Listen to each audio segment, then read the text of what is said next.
Okay. Okay, so. Yeah, we've got about a minute.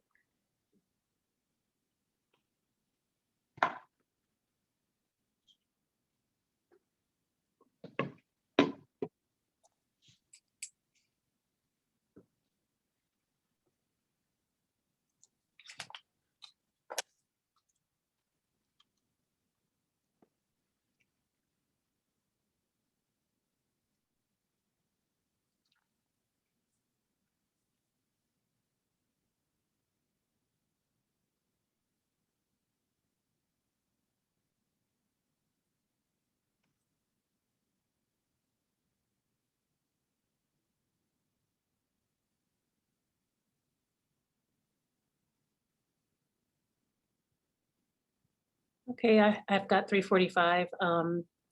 I will continue to admit people in as we proceed. So if I do pause, it's just to do that. Welcome. As right now we've got Patrick. So welcome, Patrick, to this panel on public policy and political institutions at the forefront of social policy and policy change. We originally had 3 presenters scheduled for this panel, but unfortunately 2 of the presenters could not make it. So we do have Ayo here with us, who will be discussing his research titled Private Sector in Public Policy and an Analysis of Private Sector Involvement in Coronavirus Testing. So pretty much with you being our only presenter, take as much time as you need. To our attendees, feel free to put questions into the chat or unmute yourself and ask a question during Q&A. After Ayo presents, I will give a few brief comments, some feedback on it, and then open it up for questions. So over to you, Ayo. Okay, thank you.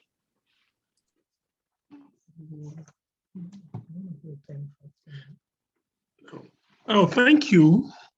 Let me just share my screen so we can start. Okay, I'll go. Can you see my screen now?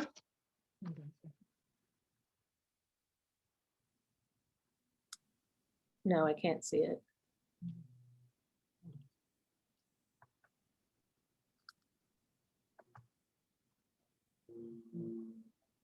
If you tried it again, I've made you the co-host, so you're the co-host, so you should be able to.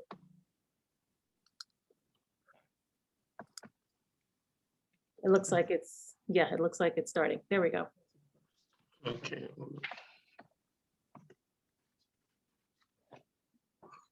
Okay. Good afternoon, everybody. My name is Benga Ayodeji Yoshinowo, preferably called Ayo. Ayo means joy. My topic today is private sector in public policy, an analysis of private sector involvement in coronavirus testing. Summary. The purpose of my research was to investigate the synergy between the public and the private sector in coronavirus testing, with the goal to either accept or reject the need for private sector in public policy by using the coronavirus testing as a unit of analysis.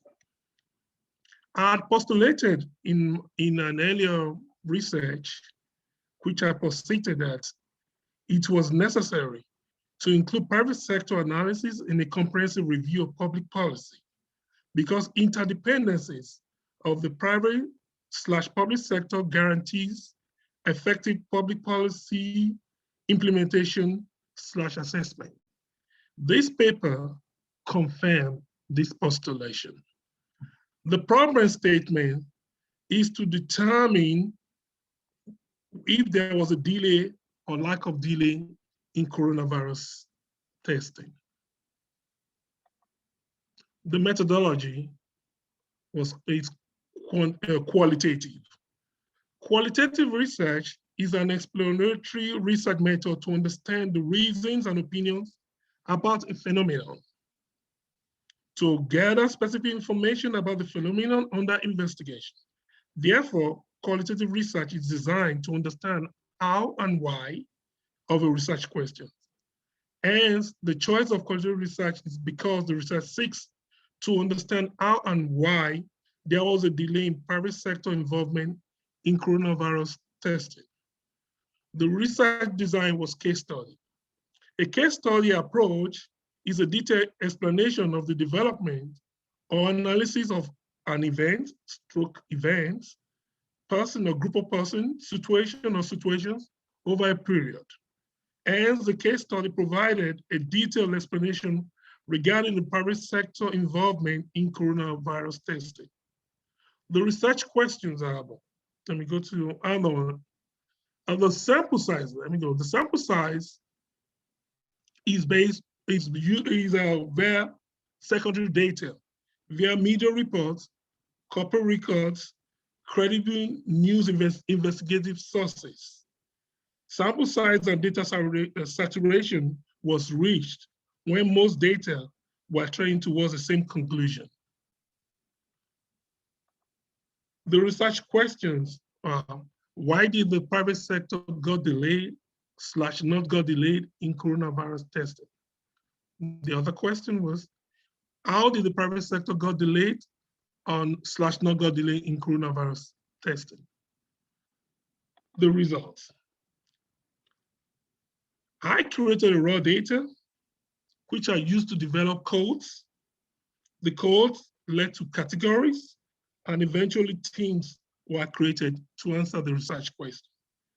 Therefore, the raw data were gotten from the prepared document analysis, such as corporate records and credible news sources, which provided investigative data about the private sector in coronavirus testing. Though that was the way I was able to create the raw data. The first question, to answer the first question, why did the private sector got delayed / not got delayed in coronavirus testing? I discovered two things why there was a delay. The first thing was because of political gain / guarantee re-election. The political gain team was discovered from the sources complied by myself, a code which showed that the government downplayed the effects of coronavirus in some cases. In other cases, they exaggerated their plans and successes. This was a code I discovered. That code resulted into the category of complacency. They became complacent because they were saying, like the person was saying, it's just going to disappear. Everybody was relaxed, so they became complacent. That was my category, before eventually resulting into a team of political gain / to guarantee re-election. That was the first thing I discovered. The second thing I discovered was incompetence. This thing was discovered from the sources compiled. A code showed a rigid governmental regulation, which resulted in the category of disorganization. The government did not allow private sector at the beginning of the COVID pandemic, the ability for them to get involved in the testing. CDC claimed they had their own testing kit. And even in Europe, they had a testing kit that was working. They didn't want to use that. They didn't allow the private sector to get involved. They wanted to use their own kit. So that was the first code I discovered. That code, when that kit failed, they became disorganized. They didn't know what they were doing. So that became a category. From that category led to the team of incompetence. It's either they were not competent people were not in the CDC, in the government, I don't know. I was able to discover a team of incompetence. So the other question, how did the private sector got delayed or not got delayed in coronavirus? I discovered there was a delay. The data showed there was a delay. And the reason being that there was a rigid governmental control was discovered as a team. A code showed the government regulation prevented the private sector from getting involved at the beginning. CDC was the only company, was the only institution that wanted to design a kit so that we could follow. So that was a code. The code resulted in the category when their kit failed. And you know what they are going to do?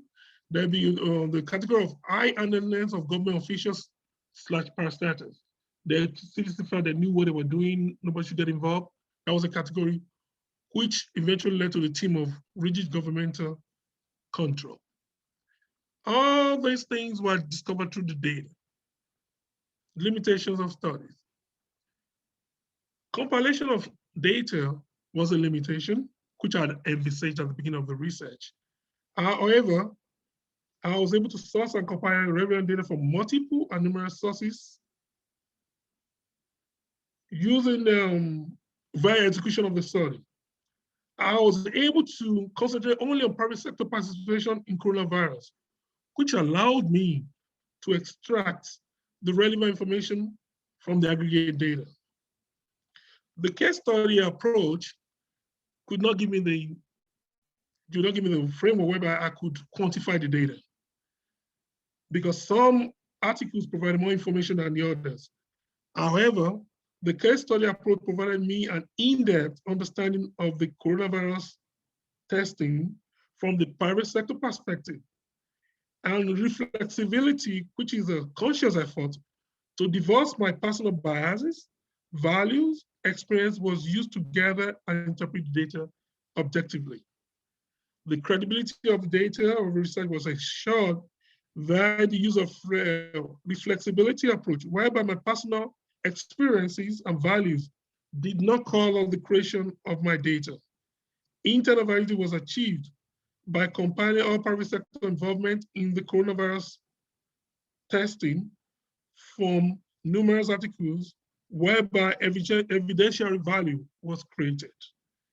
Transferability of the research was ensured via the use of triangulation, whereby multiple sources of data provided a kind of cross-verification before teams eventually emerged.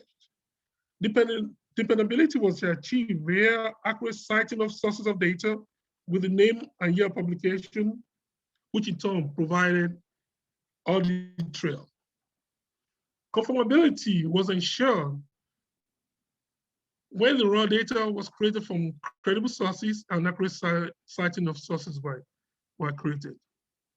The implication of the study was that I was able to determine that two things that led to the delay of private participation, early private participation in coronavirus testing. The first one was that a political gain. Maybe the government wanted to talk about re-election. That was a political gain. The other one was incompetence. I think future research should identify which of the teams led to the other. If it was political gain to end re-election, I think the governmental actions are criminal, because a lot of people died because of early incompetence of the government or political reason. They could not test enough people, or a lot of people died in the process. I think I'm of the opinion, if political cover or political gain for re-election was a major reason when there was a delay, I think it's a criminal act. I guess some people should investigate that. However, on the other side, if it's incompetency because they were not competent enough, and because they blew it, they knew they made a mistake, they now went to cover it up, I think that might result into maladministration. I could not get that answer. I suggest others should investigate that for the future, for the sake of public policy.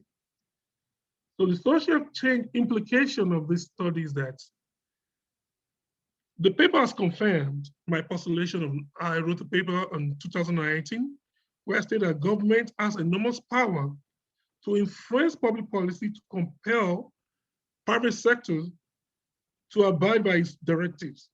This paper has confirmed my earlier assertion, because the government deliberately delayed the early involvement of the private sector in coronavirus setting. And it has shown that the private sector had little or no resistance when they actually had the human and material resources to develop their own coronavirus kit. The implication of this revelation is that the government has not provided adequate mechanisms whereby the private sector can be integrated into the public policy process. Equally, the private sector has not developed adequate mechanisms to influence the government, even when their interest is at stake. if they were involved, they were going to make a lot of money, and their interest is about profit making. Even when their interests are at stake, they could not perhaps influence the government that they wanted to get involved early at the inception of the coronavirus pandemic. And they could not even influence the government when the interest of the people is at stake. I mean, this paper has also revealed more than my early presentation in 2009 that it was necessary to include public sector analysis in the comprehensive review of public policy because interdependencies of the private public sector guarantees effective public policy assessment, implementation/assessment. This paper affirms that it should be compulsory to include the public sector in public policy because our expertise is needed to provide expedited public policy to cater for society needs.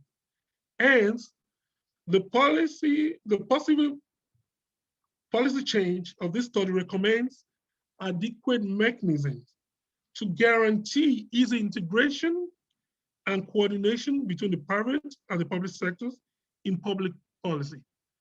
Also, the positive social change implication of this paper shows that it is compulsory to include private sector in public policy process because their expertise is needed to provide expedited public policy to cater for the needs of the society.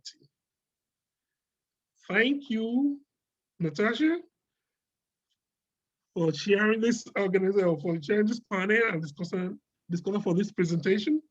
I want to thank the National Conference of Black Political Scientists for giving me the opportunity to make this presentation. I can now take your questions and suggestions. Thank you so much, Ayo. And for those of you who have just joined us, we were originally scheduled to have 3 panelists, but unfortunately 2 could not make it. So Ayo is our sole presenter on this panel. So I will present a few of just my general comments on his paper, and then I will open it up to questions and comments. Feel free to write your questions or comments in the chat box or unmute yourself and ask. It's a small group.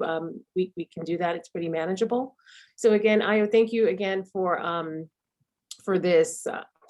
offering this presentation and for contextualizing the coronavirus study in a case study. There's been, as you know, lots of literature in the public administration field regarding cross-sector collaborations. Mm-hmm. There's a really rich history there. And I think if you were able to ground your work in that history, you may be able to pull out some other themes that you hadn't explored as yet in your paper, and it would also give some substance to the themes that you have found, because there is that history of interdependence, and there are some studies. Bryson, I've cited it in the work that I'm going to give you, but there are some frameworks already out there that you could probably use to help to frame your work and guide it a little more. And in terms of your data, I was a little confused on how you collected the data. So basically, I just needed a little more detail on how you collected the data, how you chose the sources that you did, and so like what media reports, what time frame, what type, how many sources, those types of details would have been helpful in fleshing it back to your main question in your study. So again, I've given you some detailed feedback on that, but I think the biggest thing is that you should try to ground it in the literature that already exists regarding cross-sector collaborations, because there's a lot of information already there for you. Okay. And I'll give you an opportunity to respond to anything that I've said, any questions you have. Okay, thank you for that. I mean, I didn't know cross-section collaboration. If you give me some, I'll go and look for literatures, because I did something only like 2 years ago. I think the way because this is a case study, I'm not generalizing. I'm picking a topic. I actually wrote something about NSA, National Security Council Agency, when the private sector provided information to the government without the interest of the customers. Most people didn't want to go into that topic because of the legal implication, stuff like that. So I had to use a case study, to use that one to justify or not justify. I know there are two schools of thought. Some people believe that private sector should not be in public policy. I know there's another school that believes that private sector should be involved, depending on what you say. But what I just considered, I just considered on using a particular case, and what I've designed was to understand that case. On my earlier research, I use I actually a framework which I used on that one. I developed this is a small presentation just so let me just minimize my interest. My interest was to gather data, and because it's a contemporaneous issue, it's still going on. Revelations are coming every day. I just had to use the data that was available, journalistic material and stuff like that to come with the data, so that I can just use my style of case study of understanding the code, categories, and theme to hurriedly provide something that will be a kind of a reservoir of knowledge for others that want to know, understand a lot about coronavirus testing via public sector involvement. I agree with you. I would look into cross-sectional collaboration, more detailed analysis to see. I actually took away theoretical framework of the study by design. I didn't want it to be too much. Maybe I might have to incorporate a theoretical framework. And Jure has given us, given you the citations here to the Bryson article that I was talking about. And I also included it in the paper that I'm going to give you. But if you look in the chat, she's posted it here for you. So 2 articles that you can look for in terms of framing the framework for cross-sector collaborations. Okay, thank you. So I guess at this point, we can open it up to questions or comments from anyone else. I can jump in here. That was a really interesting presentation. So thank you for taking the time to do that. What I'm most interested in is you talked about your inference that one of the main things that you would like to see come up and that you believe might be strongest is the desire for political gain and a lot of some of the actions made during the pandemic. So I'm wondering what kind of evidence you saw from the study that you've already conducted towards that, or maybe what evidence you'd like to see as you continue to study that would make you feel maybe even more stronger on that inference. One of them is that the president himself said it when he was, if you read what Bob Woodward, The Rage, he interviewed the president, Donald Trump, and he actually said he deliberately lied. He's on quotation, if you read I put everything there. He said he deliberately lied that coronavirus was going to disappear, that he did it because he didn't want people to get scared. That was the deliberate thing. He said he knew from the beginning that it was a dangerous thing. He said he did not to panic the people. From all the literature I saw, they were all trained to the fact that they were just covering up because of re-election. It's not my take. It's what I can give some quotation. I can read a quotation where some people said they were lying. Let me read one for in a few minutes. Let me get one out. Okay, there's one. By Stuart, 2020, reported government President Trump was asked about any words regarding coronavirus on January 22nd. He said, not at all. We have it totally under control. Trump said, it is one person coming from China. We have it under control. It is going to be just fine. Also in February, he said, on February 26th, because of all we have done, the risk to the American people remains very low. When you have 15 people, and 15 within a couple of days is going to go down to 0. This is a pretty good job we have done. On February 28th, he said, it is going to disappear. One day, it is like a miracle. It will disappear. There's the president of the United States saying that to the people in the press conference, Rose Garden. And he was telling a journalist in a closed-door meeting that wants to write a book that he knew that wasn't going to disappear. That might be criminal. Somebody has to investigate that thing, because we lost thousands of people that I was a victim. I got corona. I gave it to my wife. She didn't have brain, but I thought I was going to die for 5 days. It wasn't easy. If the government had told me, had informed me, although I took precaution at job, I might be a little bit more careful. When the president of the United States comes on TV and tells her he's going to disappear, and he went behind closed bar and told the journalist that he knew he wasn't going to disappear. It is not my call. It's beyond the scope of my study. I think somebody should investigate that. I was able to understand, to discover from the data I received, from some data, that they were just incompetent. They were disorganized. Some people said it. The government was disorganized. They didn't know what they were doing. So my position was that if that disorganization, because of their incompetence, they didn't know what they were doing, and they knew something bad had happened, they wanted to cover it up. Therefore, they started lying. It might just be a kind of maladministration. And maladministration, some people have to pay for it. Maybe you can't keep your job if you are incompetent. These are very important jobs. So if the people are not competent, they should get rid of them. They should get rid of them. But if the government knew, deliberately lied, it could be criminal. People die. We're talking about thousands of people that could have been prevented. I think other research should look into that, but it's beyond the scope of study. So I did not go into that. The revelation from data I saw, that I compiled, made me arrive at that conclusion. Not that I really went into it because it was a major focus of the study. Since I've seen that now, because for you to get that information, you might need to interview people. I don't have the capacity for now, and the revelations are coming every day.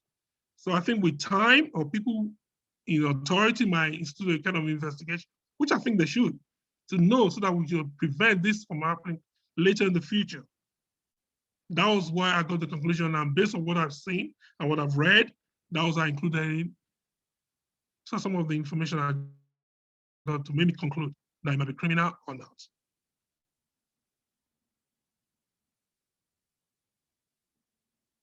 Thank you for that. Yeah, you're welcome, man. I guess if I can ask a follow-up question. Do you see any change in the role of cross-sector collaborations after the pandemic? After the way that it was handled, do you see that maybe the government might change their approach? I think so. Because we have a change of government now. If you look at the way they're handling it now, even the leadership of CDC is different. When the other guy was there, I don't know, maybe he was incompetent, maybe the government made him to appear not confident of himself, contradictory statements. But now you see the professionalism involved.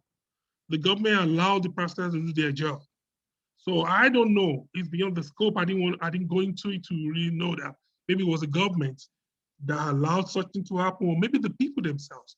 Maybe the political appointees did not give the professionals the opportunity to do their jobs. Like if you look at Dr. Fauci, he said the president didn't allow him to say what he wanted to say. Even Dr. Brooke, the woman that was, what's her name? She came out that she was giving out charts that she did not prepare. How could you be a professional, that you're the coordinator of coronavirus? You came out of the last regime and come out and tell us that they give you wrong chart, and you set it out, and you are not saying that now. That is very dangerous. Somebody has to look into that. Even with some of the sources I got, she said something, she came with a Rose Garden and gave her the presentation, and Google was going to provide coronavirus link for everybody to know where to get. Google came out like an hour later and then they did not. They had not even started. They are going to do something in California. How can a government official, the coordinator of coronavirus, come on press release and release such a statement that you know you were lying? Either that she's incompetent or there was a pressure somewhere. So it's beyond the scope of this study. This study was just about to identify. But what I'm seeing now, we are seeing that some things, let me give you another example. During the coronavirus pandemic, Governor of New York was seen as the best. He was saying everything, everybody commended for what he did. Now revelations are coming out now. He hid some of the data. Data in nursing homes, people die. It might cost him his job now.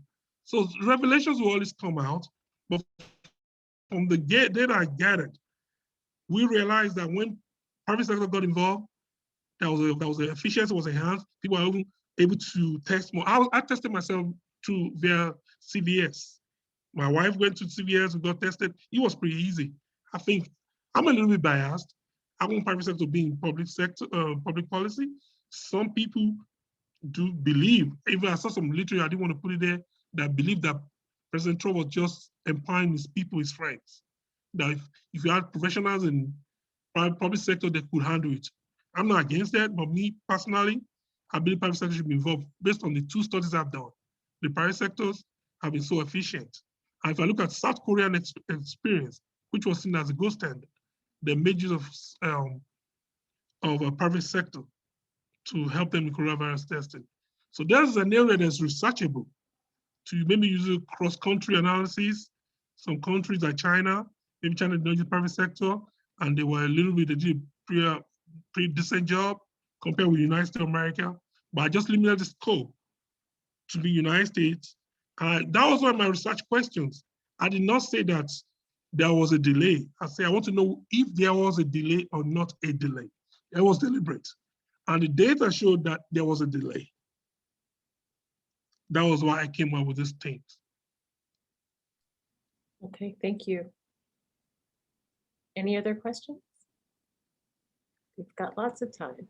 I will just jump in and say, I think what you're attempting to do is a worthy effort to explore partnerships between the public and private sector. And I came in a little late, so I may have missed when you say private sector, are we talking about private businesses? You use the example of Google just now, or are you talking about the nonprofit sector? And the reason I ask is because a lot of the, there is a different relationship between how public agencies collaborate with nonprofits and how they collaborate with private businesses. And typically they have a more, what's the word I'm looking for? Positive, like more collegial relationship with nonprofits than say private businesses like Google, as you mentioned. And one of those reasons is because we see nonprofits as being the gap fillers of government. And in some instances, especially when it comes to public health or health generally speaking, they are often providing equal services as public agencies. And so I just would like just some clarification, and if you distinguish the two, and if you haven't, I would encourage you to, because you may see some differences in the type of private businesses or private sector entities that you're looking at. Yeah, that's a good observation. I did not include the nonprofit sector in my definition of classification of private sector. I think that's an area that I need to add more thing to define what I mean by private sector. The private sector, I mean by private companies, the profit-making organizations, their involvement in public policy. So I'll add that one together with what Natasha just said. I should go into the history of cross-section collaboration. Yeah, thank you. That's a good one. It's a very good one. Yeah. I mean, it's something to consider. It gives you definitely more variation in what you're trying to explore and tease out too. Mm-hmm. Yeah. I'll classify what I mean by private sector to exclude. I don't want to include the public, the non-profit, because the non-profit itself, it's a big. So yeah, I think it's researchable to know what they did and what they did not do. But I just want to go into profit making, because the principle of private sector is efficiency. It's based on efficiency to make more money. That's the overall goal. Public policy is based on equity. Equitable distribution of wealth, of things, efficiency. We are trying to be efficient in public policy. I would push back and say equality, because equity is not its strength. I would push back on that a bit. Equity is working on. Equality, yeah. Yeah, if you do equitable distribution of resources, it will lead to equality. It would lead to it. Yeah. It would. I think it would. I agree with you. I mean, if you are underrepresented in the place, you create an agenda setting, you influence the government, People are like, let me give you a typical example now. In coronavirus situation, in terms of the Black people not wanting to, they said the death rate is higher amongst us than other races. What could be the reason? If you create equity and know the reason, go by the historical analysis, why we have more people dying because of the jobs and stuff like the kind of job we do. If you define equity on that basis, equitable distribution of resources and things will be better. So equity will lead to equality. I've not really probed into it, so that was a nice one to think. But I think the base of government policies to think about equitable distribution of wealth, facilities and everything, efficiency. Because you're Black, you are not qualified, doesn't mean we have to put you there. That's why I can define equality on that basis. You have to have the standard. You have to have the education, you have the experience and the knowledge. And if you have the knowledge and standard and everything, and you're not considered, that's not equitable. If you have 10 people looking for a position, and we have 5, we have only 1 Black person that is equally qualified, I think there should be, for the sake of equity, I think there should be consideration if he or she is qualified. So I think governmental action should be based on equity and efficiency, which I believe that equity will lead to equality. I will point out as well, one other thing as you were talking about that I thought about is, are you also distinguishing private businesses that do have a social orientation, like who have corporate social responsibility as a part of their agenda, versus those who are purely profit driven, right? So the Ben and Jerry's of the world, or the Patagonias of the world versus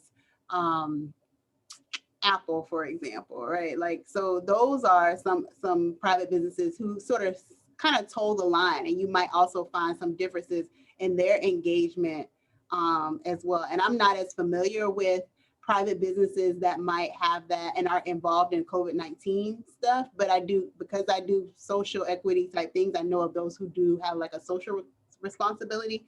So you might also think about that too, because those agencies and those private businesses are operating a little differently to an extent than their counterparts who are purely about efficiency as well. Yeah, the internal operations of organization determines what they do. Some organizations are more public oriented.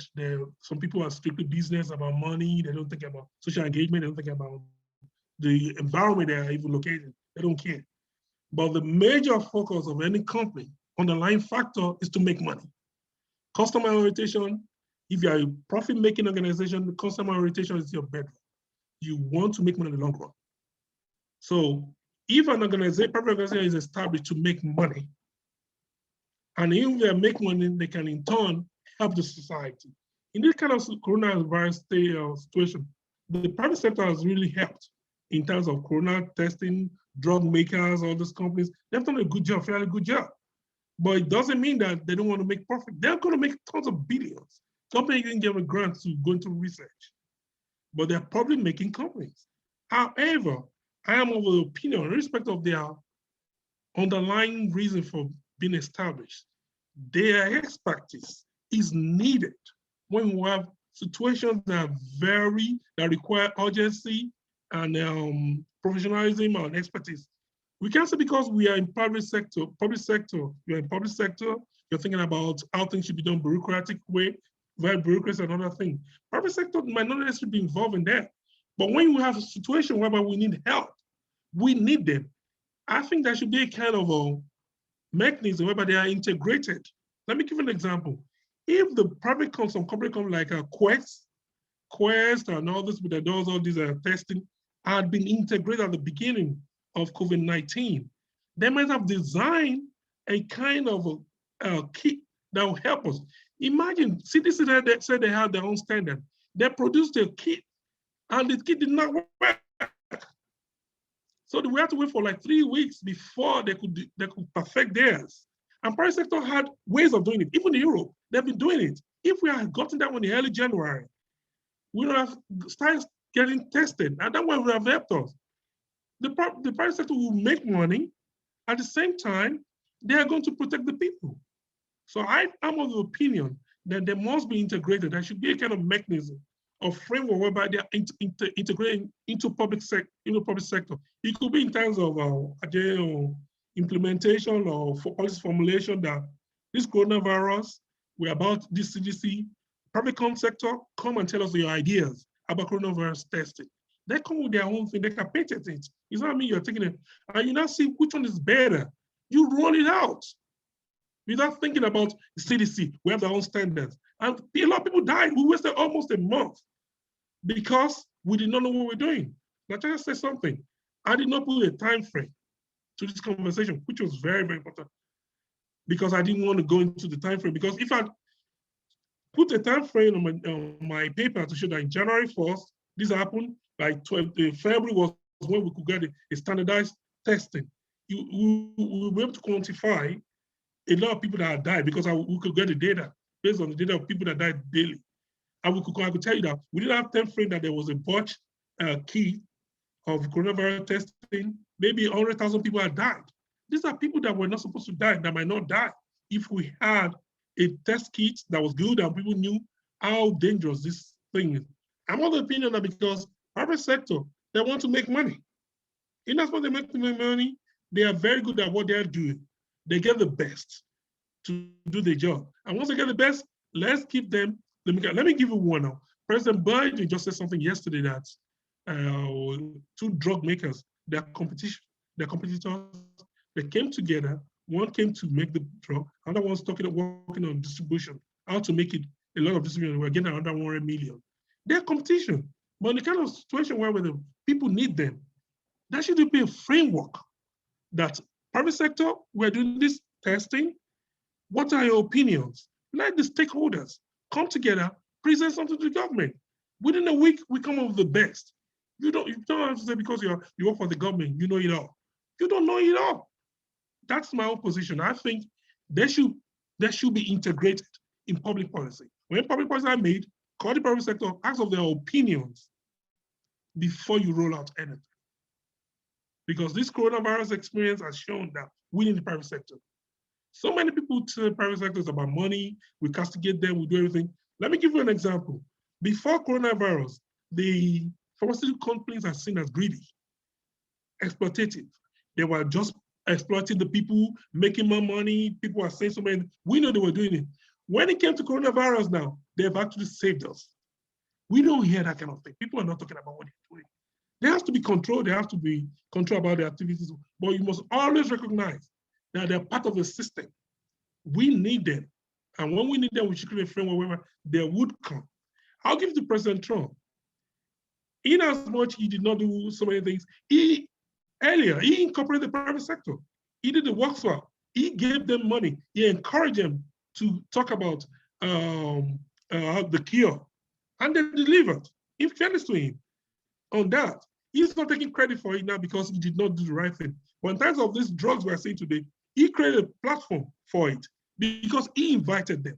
If there had been a framework whereby they will be involved, the regime should not determine that. If there's a situation that's a pandemic, there should be, if there's a framework, just invite the private sector to come in. Then we have the channel made already. What are your opinions? You will make things work smoothly and we will have better service to protect the people. That is my opinion. Well, this is great. I have a 4:30 meeting, so I have to jump off, but thank you so much for your presentation and paper. Thank you.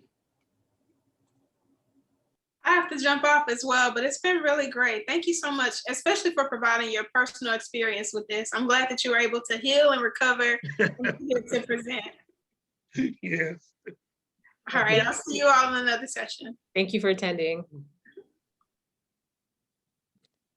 Okay, Ayo, thank you again so much. We don't have anyone left in the panel at this point, so we can just go ahead and close out. I will email you my what I've written and some comments. And if you could look at the chat box here, there's some information here for you as well.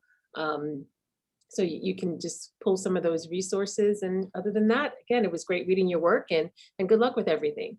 Thank you. All right, take care. You are. Bye. Bye.